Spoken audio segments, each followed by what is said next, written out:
3 weeks ago, a brand new 2026 Keystone Cougar collapsed its own floor. Not from water damage, not from rot. The laminated floor deck separated from the frame rails during a routine tow from Oregon to Nevada. The owner watched his slide-out buckle inward at a rest stop. Total loss, $42,000. Here's the thing, this is not an isolated incident. This is the natural endpoint of an industry that replaced craftsmen with assembly line workers paid by the unit, not by the hour. And if you are shopping for an RV right now, you are walking into a minefield where 80% of what is on the lot is engineered to survive the sales process, not the lifestyle. Today, I'm going to show you the only 5 RV brands that are still building rigs worth your money. And more importantly, I'm going to show you why everything else is just expensive junk held together by hope and self-tapping screws.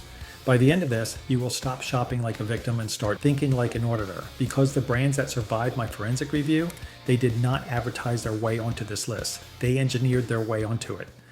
Brand number 1, Northwood Manufacturing. Northwood builds Arctic Fox and Nash travel trailers and fifth wheels out of a single facility in LaGrange, Oregon. Population 12,000. No corporate overlords, no private equity, just one plant building roughly 1,500 units per year. Translation, they know the name of the guy who installed your furnace. Here is why they made the list. Northwood uses real 2-inch by 2-inch aluminum tube framing, not the 1.5-inch stuff marketed as 2-inch, actual 2-inch. They laminate their sidewalls with block foam insulation instead of the cheaper pink fiberglass bats that compress and settle. And their floor systems use 3/4-inch Asdel composite instead of aluminum plywood, which means delamination is not a ticking time bomb. The evidence is in the resale market. A 10-year-old Arctic Fox still commands 60 to 70% of its original MSRP. A 10-year-old Keystone Passport, you will be lucky to get 30%. That is not brand loyalty. That is structural integrity holding value. The downside, you will pay more upfront. An Arctic Fox 30-footer runs about 20% higher than a comparable Grand Design or Forest River model, but you are not buying a depreciating asset.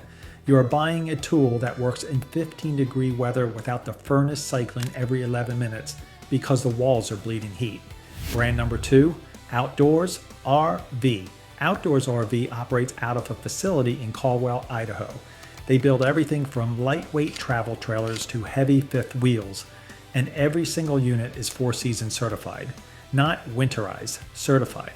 That means heated and enclosed underbellies, dual pane windows with aluminum frames instead of vinyl, and LP tanks mounted inside insulated compartments. Here's the forensic detail that matters. Outdoors RV uses a fully welded aluminum superstructure. No staples, no zip screws, no reliance on Sikaflex to hold the bones together. Their roof trusses are welded, not screwed. Their sidewall studs are welded, not friction fit. Translation, the frame does not flex like a politician's promise every time you hit a washboard road. The tell is in the warranty. Outdoors RV offers a 2-year structural warranty and backs it with in-house service techs who actually answer the phone. Compare that to Thor Industries, where your warranty means waiting 4 months for a dealer to order a part from a distribution center in Indiana that may or may not have it in stock. The trade-off? These rigs are heavy. A 25-foot outdoors RV travel trailer weighs as much. It is a 30-foot mass market unit. You will need a 3/4 ton or bigger to tow it safely.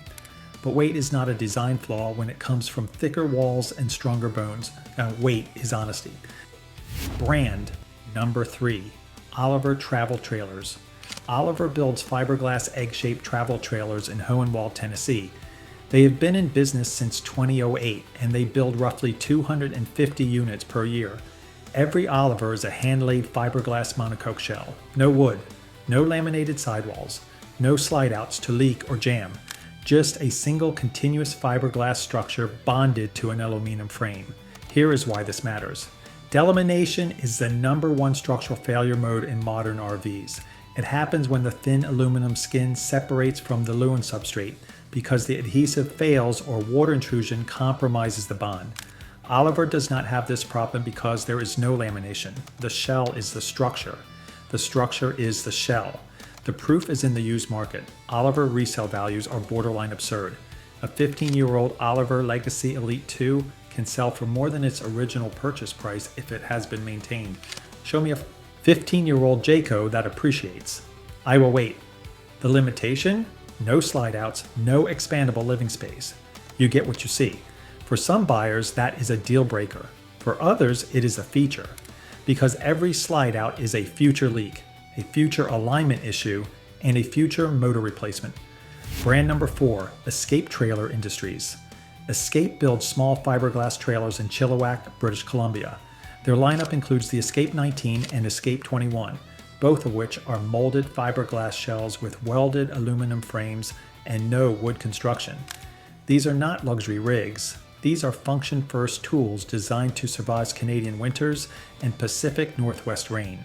Here's the engineering advantage. Escape uses a bonded fiberglass shell with a tubular aluminum subframe. The entire trailer weighs under 4,000 pounds, which means you can tow it with a mid-size SUV without destroying your transmission. But the weight savings did not come from cutting corners. It came from eliminating the junk. No particle board cabinets, no vinyl wallpaper, no decorative nonsense that adds weight without adding function. The tell is in the build time. Escape takes 12 to 16 weeks to build a trailer after you order it. Thor can pump out a comparable size unit in under 8 hours. Translation: one is being assembled by craftsmen, the other is being stapled together by workers on a piece rate pay structure who lose money if they slow down to apply a second bead of sealant. The compromise: limited dealer network. You are buying direct or through a handful of independent dealers. That means you will need to handle your own service or find a mobile RV tech who knows how to work on fiberglass shells. But if you can turn a wrench, Escape publishes full service manuals and sells parts direct. Brand number 5, Airstream. Yes, Airstream. And before you roll your eyes at the price tag, let me explain why they're still on this list. Despite being owned by Thor Industries since 1980, Airstream builds aluminum riveted trailers in Jackson Center, Ohio. They have been doing it since 1931. Every Airstream is a hand-riveted aluminum shell over a steel frame with no wood, no lamination, and no reliance on adhesives to hold the structure together. Rivets do not delaminate. Rivets do not rot. Rivets just exist. Here's the forensic detail. Airstream uses aircraft-grade aluminum sheets and bucks each rivet by hand during assembly. That is not marketing language. That is a mechanical joint that requires 2 people and a rivet gun. It takes time. It costs money. It is the opposite of a production line where a worker has 45 seconds to staple a sidewall before the rig moves to the next station. The proof is in longevity. There are Airstreams from the 1960s still on the road, not as museum pieces, as functional travel trailers. Show me a 1965 Winnebago Brave that is still roadworthy without a full frame-off restoration. It does not exist. The downside: price. A new Airstream Bambi starts at $55,000 for a 16-footer. That is double what you will pay for a comparable size Forest River or Keystone model. But you are not comparing apples to apples. You are comparing a riveted aluminum pressure vessel to a particle board box wrapped in vinyl. The other downside: Thor ownership. Airstream quality has declined since Thor took over, particularly in interior fit and finish. Cabinet hardware is cheaper. Upholstery is thinner. But the core structure, the riveted shell and steel frame, remains intact because Thor knows the Airstream brand dies the moment they laminate the walls. Here's what you need to understand. The RV industry is not failing because built-in trailers is hard. It is failing because accountants ran the show instead of engineers.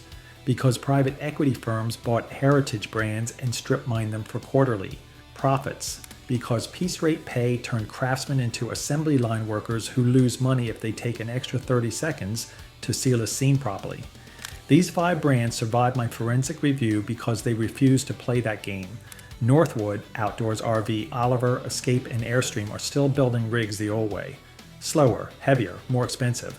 But when you are staring at a $30,000 repair bill because your laminated sidewall delaminated in year 3, you will understand why paying 20% more upfront was the cheapest decision you ever made. Translation: stop buying based on payments. Start buying based on bones. Because the brands on this list, they are not selling you a lifestyle. They are selling you a structure that will survive it. If this kind of breakdown helps you understand where your money is actually going, hit subscribe.